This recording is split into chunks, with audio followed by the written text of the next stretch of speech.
many people just enter the space after seeing the many rags to riches stories, but crypto is so much more. Hello and welcome back to the Financial Fox with Steffy. Today, the show is fantastic. I have a hero, Benyamin Ahmed, a 13 years old programmer, crypto expert that created an NFT collection that traded for more than $5 million, as now is completely dedicated to education, which is the biggest challenge in crypto. Let's go straight to the interview, but remember that all the content here is for informational purposes only, and we don't offer any financial advice. So go do your own research, educate yourself, and skill up. That's the most important things that you can do if you want to be part of the crypto space. Hi, Benjamin. How are you? Hi, I'm doing great. How are you? Yeah, I'm fine. It's so good to have you on the show. Oh, thank you. I'm very excited to be here today.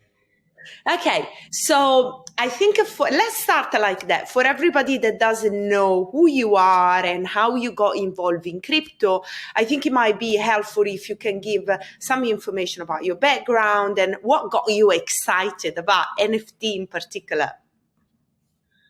Yes, so my name's Benjamin. I'm a 13-year-old schoolboy from London, fascinated by the world of NFTs and cryptocurrencies.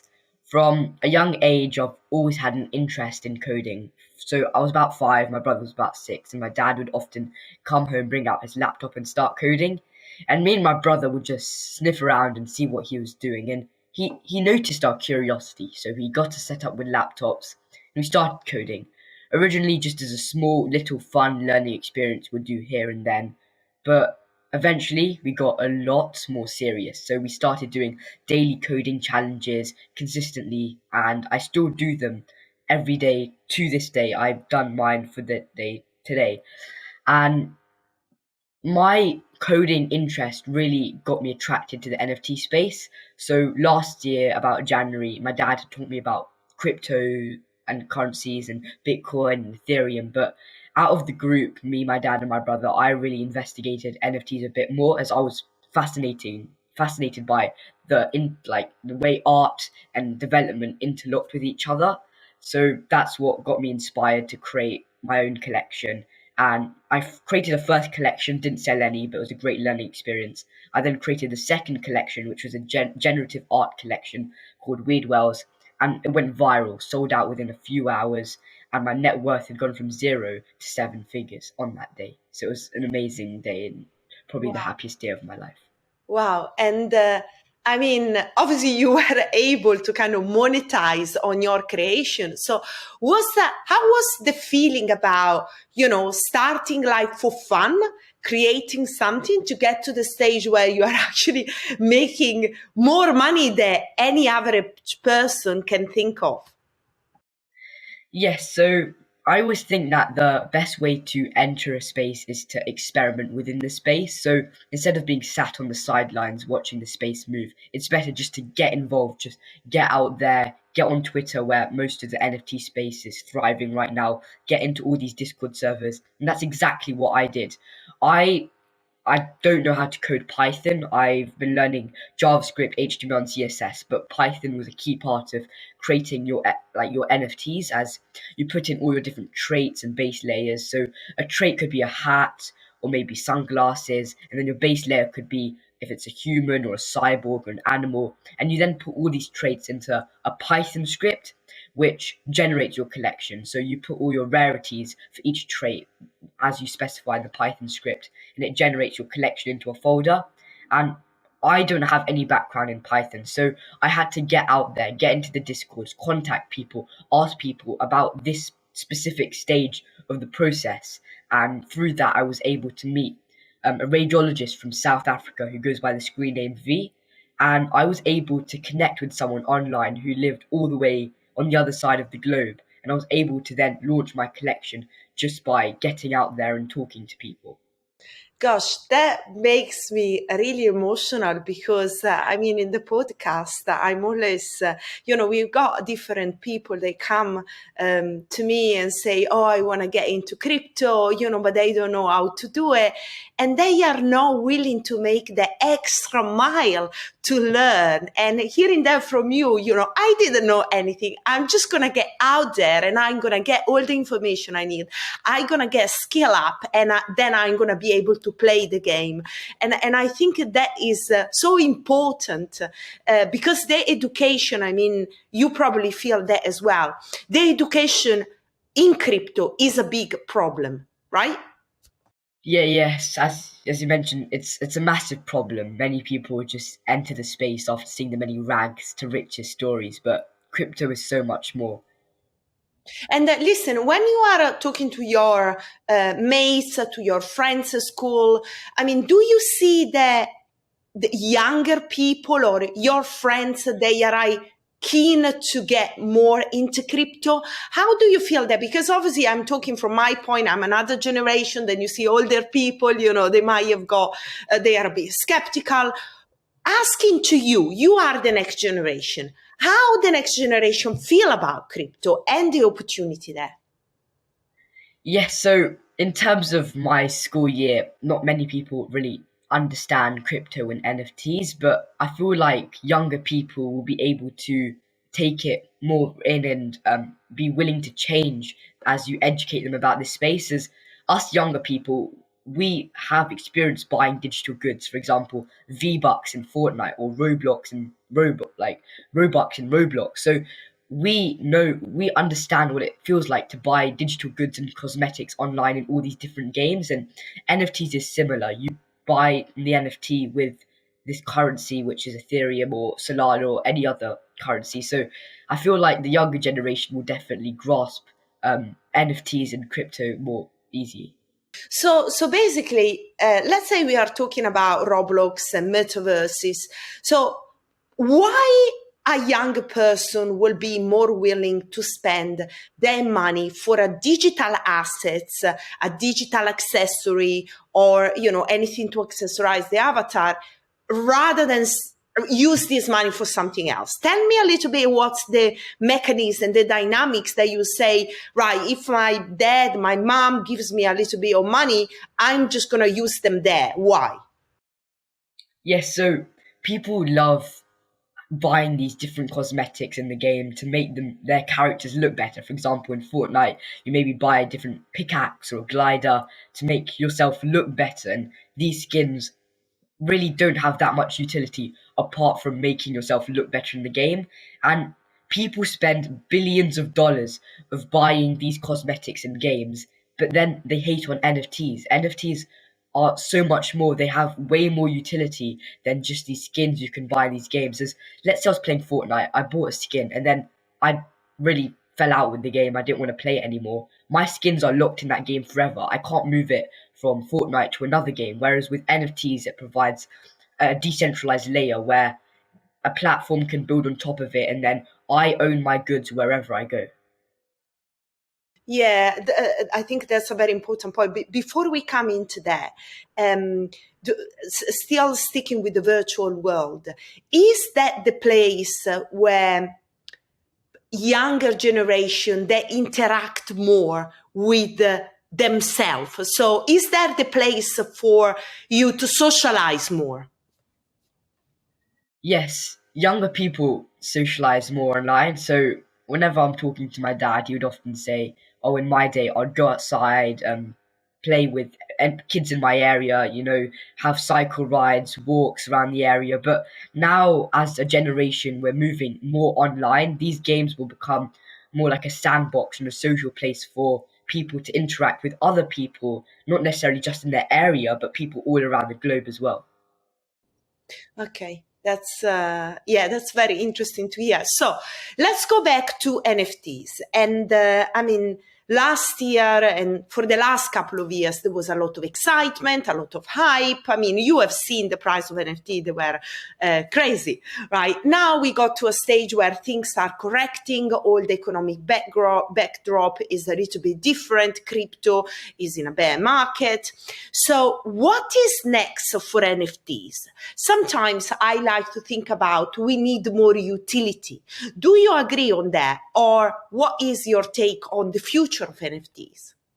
Yeah, it's great that you mentioned utility, because utility is a key word when it comes to NFTs. Is with normal physical art, people really just buy the art for the artist or the story behind the art or what the art looks like. Whereas with NFTs, another dimension is introduced, utility. So most of these collections that are dropping, they just drop and then people buy them, pump them, dump them, and really at the end of the day, there's no utility that comes with these NFTs. But if you look at the really top collections like Bored Ape Yacht Club, they've been doing loads recently to add utility to their collection. Recently, they had Ape Fest at NFT.NYC, which was a meetup for all the Bored Ape and Mutant Ape holders to meet together. And on the last day of Ape Fest, they had Snoop Dogg and Eminem perform their new recent song together. So utility is definitely a big play, and as we advance further into the world of NFTs, we'll move away from just price speculation and more into the utility behind the NFTs. Wow, and you were at the New York NFT events. So a part of the Bored Ape Fest. Tell me something else behind the scenes that you love, you thought it was very cool, and some of the projects they impress you most. Yeah, so what I loved about NFT.NYC, although we were in a bear market, no one mentioned the prices at all. It was just fun vibes, people meeting together, people knowing people behind the profile picture online, and no one was talking about the price speculation, how the price is going down. Everyone was just really having fun and, taking in the moment. So that's what I loved about NFT.NYC.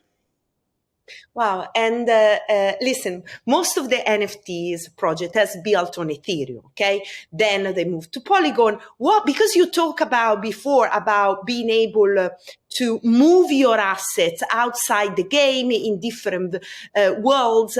Tell me a little bit your take on interoperability. Are you just a fan of Ethereum and Polygon or not? And what is your approach to other chain? How do you think the future is going to play out? Yes, so I don't really like making judgments about other chains if I haven't researched them. So the two cryptocurrencies I've really researched and gone in depth with is one Bitcoin and two Ethereum. But I know there's Solana, Cardano, Ripple, and these are other chains. But I personally haven't really researched about them, so I need to know more about them to make a judgment on whether I think they have a play in the future of the world. Gosh, I hope that many people will just take you as an example, as a very cautious approach that you are having. It's just amazing. Anyway, let's move on. I'm going to ask you some question about something else that you might not be into yet, but just be honest and tell me your take. DAO. So I was at the Consensus conference, and Binance got this big house, and they were basically doing why at Consensus there were specific talks about maybe more digital assets and NFTs. They were more focused on decentralized autonomous organization. There was a lot of interest there. What do you think about the current status of DAOs? And also, do you think they are going to be very important and they will be the place of a lot of experimentation in the next coming years? Yes, so I'm going to go back to that cautious approach, as this summer I probably will plan to learn more about DAOs and decentralized autonomous organizations, as I haven't really looked at them, but people think DAOs will replace every company model will become a DAO, but I still believe there's still in the world there will still be some centralized corporations, as DAOs move very slowly, as you need the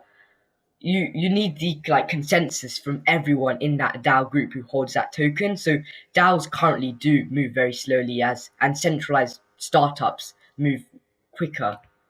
Yeah. And I think you also need a kind of transparency who hold the earliest token, because otherwise it will be more like an oligarchy than actually democracy. But okay, so let's move on and let's touch maybe the concept of digital identities, because that's exactly on another level is what you mentioned before. You know, you have an NFTs, you can bring it to another world. Do you think that digital assets is kind of like so much the intersection of digital identity, especially, you know, in fashion and all these accessories, they are part of your identity. So how do you see a future focus on decentralized, on digital identities? Yeah, I think digital identities do have a big play in the future as you can be whatever you want online. You can be, I know this sounds a bit crazy, but you can be an animal, you can be a cyborg, an alien when it comes to what you're referred as online. But I think that's what I love about digital identities is in a metaverse powered world, like this diversity and inclusion plays a big part as everyone's all got these different funky characters. So I really do think digital identity has a big play. Okay, fantastic. So now tell me a little bit about what's happened on Twitter, because I mean, I saw some crazy stuff happening, and you know, I was also in the past, I was having difficulties to communicate something to Twitter, and you know, at the end of the day, if they do something wrong, they should be able to address it quite quickly. And I think with you, they took quite an unfair step. So I would like to give you the platform to just maybe explain what's happened and also call for any support if you want to. Yes, so I don't really have quite a good background with Twitter. So my dad, he managed my account, and on my 13th birthday, he tried to pass down the account to me. So when he passed it to me, I changed the birthday to my birthday instead of his birthday, and Twitter instantly locked the account, asking for different like permissions and documents. So we tried to submit all the relevant documents, but we just couldn't get through to a real person. It was all just bots along the way. And first they deleted my tweets, and then later they just deleted the account as a whole and released the handle out there and didn't even notify me that my handle was out there. So anyone could have just picked up my handle and started scamming people and faking my identity. So quickly I checked to see if my handle was still available, and thank God I got the handle back. But unfortunately, all the good tweets, the tweets had gone viral. The first tweet, the thread that I posted that managed to get traction around Weird World, that had been deleted as well. So I had to start from scratch, and I'm slowly building up my Twitter profile, which is at Obi-Wan Benoni, and I focus on educational content. Yeah, so anybody that, you know, is listening, just go and follow Benjamin again. I mean, this is really crazy, and I kind of agree with you that you can't really get through a real person, and that's a big problem. Do you think that maybe blockchain and kind of decentralized social media could perhaps sort out most of the problem that Web two social media, Web two they have? Yes, Twitter's gone into the unfortunate position of trying to police 8 billion people on the planet, and that's obviously going to bring lots of problems. As my Twitch account getting deleted and my profile getting removed is a perfect example of how, in these centralized services, we own nothing. It's just us participating in the platform. Whereas with Web3, rather than participation, it's more about ownership, and that's where the blockchain layer and decentralized social networks come into play. Yeah, and this is where we come back again to the question about the problem about identity. You're going to be able to own your identity in Web3. I mean, we hope that that is going to happen. But let's talk a little bit more about this education mission and everything that you have done so far since you know you created this fantastic collection. You make a lot of money, but you didn't stop there. You know, many people that would just take the money, enjoy them, you know, and then learn and then keep making money themselves. You are actually so young, so cautious, so you know, enthusiastic about crypto. You are going out and you know, trying to educate people in different setting, because I saw that you have been at Oxford University as well. So Tell me a little bit more about what you have done and why you are so excited about helping people to understand crypto. Yes, education first. Even during this bear market, I haven't once looked at my portfolio to see what the number's at, as I believe that number is going to continue to change over the next 10 years. So instead of focusing on that number, you should really be focusing on the educational aspect. So that's why I'm such a big fan of education, as it was through education that I was able to get to where I am today. So I believe that I want to bless the opportunities that I have to other young people. So I recently spoke at the University of Oxford to a group of students, and many students got back to me afterwards saying that they wanted to investigate the crypto space a bit more after my talk. So that was made me quite happy, as I was able to onboard some new people to the space. I've also talked at Lisbon at NFC Summit in Lisbon and NFT.NYC recently in New York, and I'm working with the former head of digital on Barclays on a company called Work in Fintech. So I like to think of Work in Fintech as a bridge. We aim to educate people that leave university. There's many people that leave university, but they're not really sure what to do with their life. And also, there's also many jobs in the crypto space. There's many companies in Web3 that are looking for employees but can't find the people with the correct skill set. So Work in Fintech aims to bridge this gap and educate young people or old people as well, and send them off and shift them to high-paying jobs in the crypto space. Wow, that's fantastic. That's really emotional. And I mean, I guess we are in the bear market right now. I don't want you to disclose anything about your investment, but if somebody is kind of starting now, do you maybe have some thought you want to share about cryptocurrency that you think they're going to be here in 10 years, as you mentioned, or like they're very good, sustainable project that, you feel happy to support? Yes, so the two ones I've gone and deep dived into is Ethereum and Bitcoin, and even though it's a bear market, I remain as bullish as ever on those two coins. As what I love about crypto is that it's censorship resistance and permissionless. It doesn't matter if you're a king or a refugee, you all have the same rights and permissions. And that's a really powerful concept that was introduced via the blockchain and crypto. So I personally believe Bitcoin and Ethereum will have a massive play in the future of the world. What do you think? I mean, you mentioned earlier that you are working with this working group in fintech, and the UK so far is trying to, be more proactive to become a global crypto hub. What do you think? Institution and the government, maybe in the UK, if you want to mention that, they can do better to promote innovation? Yes, so right now there's a lot of laws around crypto. There's a lot of it's quite a grey area right now. People like around taxes, and people are quite weary about this area, and that's actually one point why people hate on crypto and NFTs, is because of the grey area when it comes to the law. But I think if the government really clear it up, put clear laws in place, and put laws that aren't against the crypto community, but more that are there to keep the place safe, but also allow innovation to happen. Yeah, okay, so obviously regulation is very important. Okay, so let's wrap it up with two messages. One that you want to send out to people that are watching, and the other one is something that you would like to say about your dad that actually got you into this space.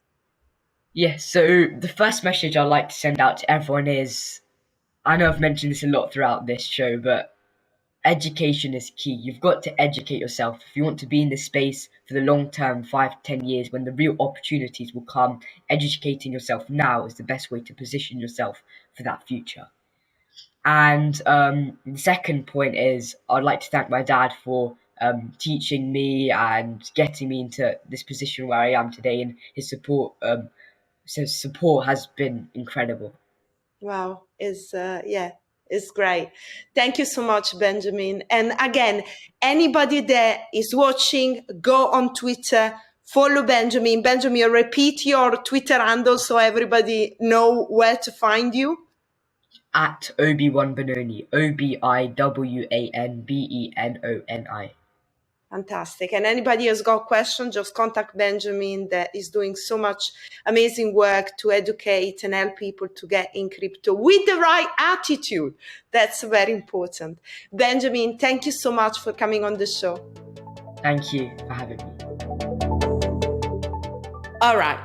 This interview is monumental. This interview, it just summarized the basic of what I'm trying to repeat in any video that I do, in any live streaming that I do. And when people ask me, how can I get started in crypto? This actually happened this weekend. I had a lady that she said, oh, I want to get into crypto. I want to make money. This is not the point. You need to educate yourself. If crypto is an industry that interests you, and if you think that crypto is going to be big part of our future, go and educate yourself. Do your own research. Reach out to the people on internet and try to skill up, because that is the basic if you want to get into the crypto industry. So if you like this interview and you want to hear more of the amazing people that we have a conversation with, then subscribe to our YouTube channel and follow us on social media to stay up to date with our news and interviews. I will see you next time.